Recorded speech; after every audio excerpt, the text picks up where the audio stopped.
তো কি পেলাম আমরা? দেখুন, আমি সরকারি সংস্থার যে জরিপগুলো যা পেয়েছে, যে ধারণাটা পেয়েছে, সেটা আপনাদের একটু বলি আমি। তারা বলছে যে এই 300টা আসন তো হবে না, 298টা আসনে ইলেকশন হচ্ছে, দুটো তো বাদ আছে।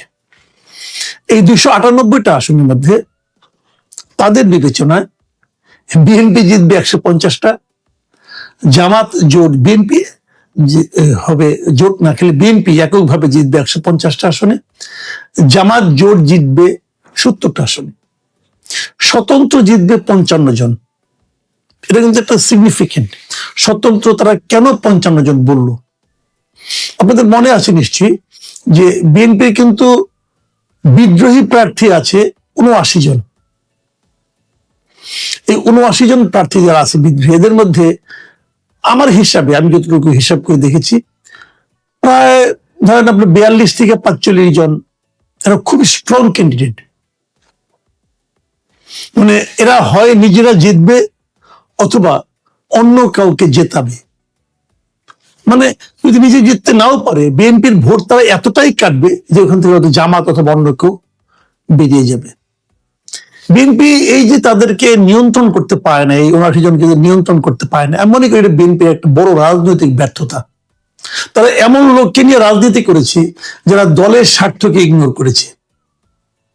এমন লোককে নিয়ে করে তারা দলের স্বার্থটা বুঝে নাই, মানতে চায় না, দলকে অসম্মান করেছে এই লোকগুলো। তো এত লোক নিয়ে বিএনপি রাজনীতি করতো কিভাবে? এটা আমার কাছে একটা রহস্য লাগে। আপনি নিশ্চিত থাকেন যারা বিদ্রোহী হয়েছে এদের অনেকেই এই দলের কেন্দ্রীয় অনেক নেতার সঙ্গে সুসম্পর্ক এখনো বজায় রাখছে, এবং ওইখান থেকে এমন আশ্বাসও তারা পেয়েছে যে তারা নির্বাচিত হলে তাদেরকে আবার দলে ফেরত নেওয়া হবে, এবং এটা হবে। এই হলো এই ধরনের দলের। আওয়ামী লীগ বিএনপিতে এটা অতীতে বহুবার হয়েছে। এবারই গত 24-এর যে অগাস্টের পর বিএনপি যাদেরকে কয়েকজন খুব বহিষ্কার করলো না, এই বহিষ্কারে কিন্তু শেষ দিকে, এই গত নভেম্বরের দিকে এসে কিন্তু অনেকে পাইকারি হারে আবার কিন্তু বিএনপি ফেরত নিয়েছিল। আমি তখন বলেছিলাম যে এই পাইকারি ফেরত নেওয়াটা কেন ইলেকশনের আগে? এতে কিন্তু মানুষের কাছে একটা ভুল মেসেজ যাচ্ছে। পরে অবশ্য থেমেছিল, এবং আমি নিশ্চিত নির্বাচনের শেষ হওয়ার পর আবার পাইকারি হারে ফেরত নেওয়া শুরু হয়ে যাবে। এটা যদি শুরু হয় তাহলে আগামী নির্বাচনে আবার তাদের একই সমস্যায় পড়তে হবে। এবং আমি এটাও মনে করি এই যে 79 জন বিদ্রোহী প্রার্থী, এটাই বিএনপির জন্য একটা বড় ক্ষতির কারণ হয়ে দাঁড়াবে আগামী নির্বাচনে। যাও, আমি সেই সরকারি যে সংস্থাগুলো যাদের হিসাবটা পেয়েছি সেখান থেকে আমি হিসাবটা বলছি। তারা বলছে যে স্বতন্ত্র 55 জনের মতো পাশ করে যাবে। তাদের হিসেবে জাতীয় পার্টি পাশ করবে 10-12টা, হয়তো হবে 10-12টা তারা জাতীয় পার্টি। এটা আমার কাছে একটু বাড়তি মনে হয়েছে। জাতীয় পার্টি আমার বিবেচনায় এত পাশ করার কথা না, এবং তাদের বিবেচনায় ইসলামী আন্দোলন তারাও নাকি প্রায় 7-8টা সিট পেয়ে যাবে। এটাও আমার কাছে কেমন যেন একটু মানে অগ্রহণযোগ্য মনে হয়, আমি জানি না।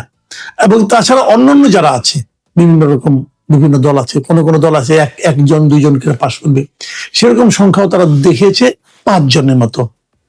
তাহলে কি দাঁড়ালো? বিএনপি তাহলে ক্ষমতায় যাচ্ছে, 185 হোক আর যাই হোক, এর চেয়ে কমবে না, বরং বাড়তেও পারে কিছুটা। আমার মনে হয় বিএনপি এদের হিসাব অনুযায়ী তারা বিএনপিকে ক্ষমতায় পাঠিয়েছে।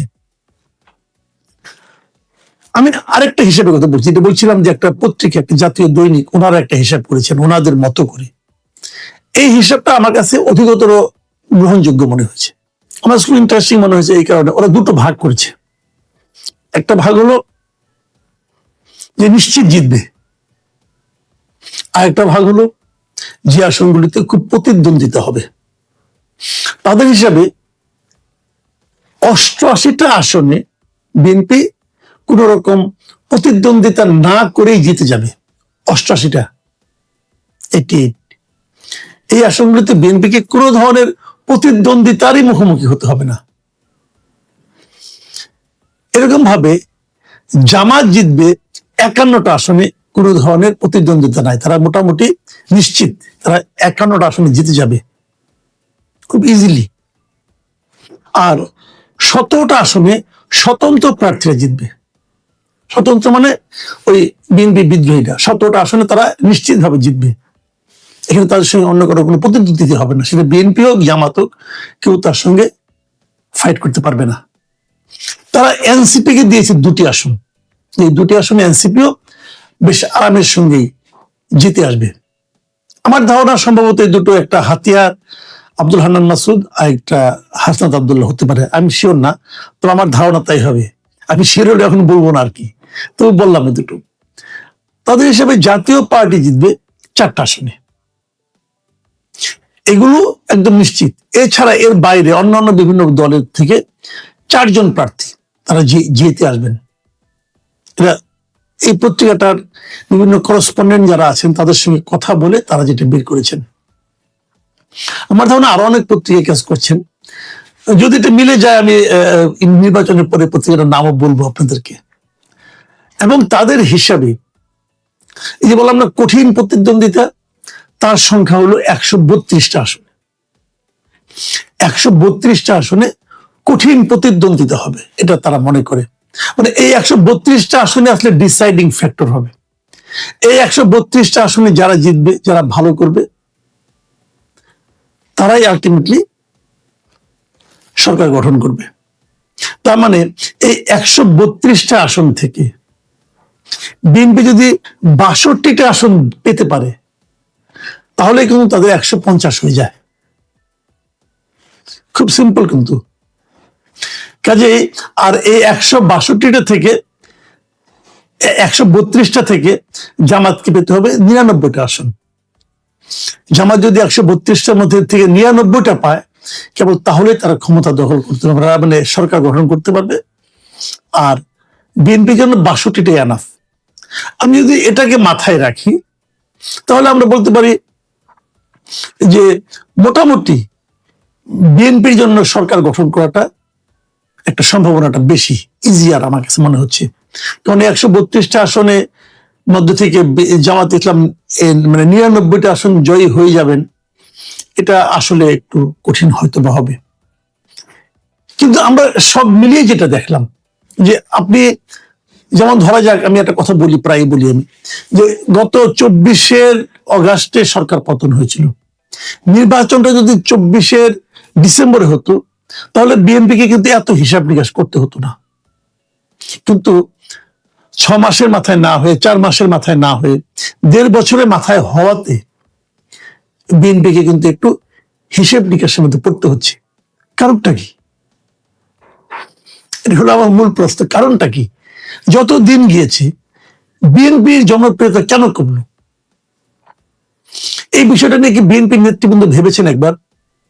কেন তাদের জনপ্রিয়তা কেন কমলো? কারণ হলো দুটো। এই দুটো কারণ আমি উল্লেখ করতে চাই এই কারণে যে এখান থেকে বিএনপির নেতৃবৃন্দেরও কিন্তু উপলব্ধি করা প্রয়োজন আছে যে কেন তাদের জনপ্রিয়তা কমলো। প্রথমত যেটা হয়েছে যে ওই সময় যদি হতো, তাহলে লোকে আওয়ামী লীগের কোনো সমর্থনের সময় ছিল না। আওয়ামী লীগের যে দুঃশাসন ছিল, সেটার কারণে আওয়ামী লীগের সমর্থন খুবই কম ছিল। কিন্তু পরবর্তী সময়ে ডক্টর ইউনূসের যে অন্তর্বর্তী সরকার, এদের যে দুঃশাসন বলেন, কুশাসন বলেন, এবং এদের মধ্যে অনেক লুটপাটও হয়েছে, এদের কারণে যত মানুষ কষ্ট করেছে, যত ডক্টর ইউনূসের সমালোচনা বেড়েছে, তত কিন্তু মানুষ ইউনূসের সরকারের সঙ্গে তুলনা করেছে আগের সরকারকে, বিএনপি সরকারকে না। কারণ বিএনপি সরকারকে তো অনেকে দেখেই নাই। সেই 2006 সালে কি দেখেছে 18 বছর আগে, ওদিকে আর মনে আছে নাকি ভাই কারো? কাজে যত এই সরকারের অপশাসন হয়েছে, যত এই সরকারের নেগেটিভ ইমেজ বেড়েছে, তত মানুষ কিন্তু আগের সরকার মানে আওয়ামী লীগ সরকারের কথা ভেবেছে। এবং সেটা তখন এই সরকারের ব্যাড ইমেজটা যে ভর করেছে বিএনপির উপর। এর হলো একটা দিক। আর দ্বিতীয় দিকটা হলো অগাস্টের পর থেকেই বিএনপি সারা দেশে, বিএনপির বিভিন্ন স্থানীয় পর্যায়ের নেতা কর্মী এবং সমর্থকদের নানা ধরনের তাণ্ডব চলেছে। বিএনপি হাজার হাজার লোককে বহিষ্কার করার পরও সেই তাণ্ডব থামাতে পারেনি, এখনো চলছে। এখনো সারা দেশে যত চাঁদাবাজি হয়, এখনো খুচরা মুচরা যত চাঁদাবাজি হয়, ফুটপাতেও যে চাঁদাবাজি হয়, সেটা কিন্তু জামাতের লোক করে না, বিএনপি লোকজন করে। তাদেরকে বিএনপি থামাতে পারেনি। মানুষের মধ্যে একটা ধারণা তৈরি হয়েছে যে ক্ষমতায় আসার আগে যখন এটা শুরু করেছে, ক্ষমতায় গেলে না জানি কি করবে। কেন করছে চাঁদাবাজি তারা? এখানে একটা ইন্টারেস্টিং ইনফরমেশন কিন্তু আমি আছে, অনেকে আমাকে বলেছে যে তাদের এই চাঁদাবাজি করতে অনেক ক্ষেত্রে নেই, কোনো কোনো ক্ষেত্রে জামাতের লোকজন বড় উৎসাহিত করেছে যে তোমরা চাঁদাবাজি করো, আমরা তোমাদেরকে সারা দেশের মানুষের কাছে তোমাদের অপকর্মের খবরগুলি ছড়িয়ে দিই। এটা হচ্ছে জামাতের স্ট্র্যাটেজি। এই স্ট্র্যাটেজিকে কেউ কেউ হয়তো ঈর্ষা করতে পারেন, আমি কিন্তু অপছন্দ করি না। তো তারা তো চাইবে প্রতিপক্ষকে ঘায়েল করতে। বিএনপির ওই সমস্ত নেতাকর্মীরা মাথা মোটার মতো ঝাঁপিয়ে পড়েছে, তার তাৎক্ষণিক অর্জনটাকে বড় করে দেখেছে। এটা কিন্তু বিএনপির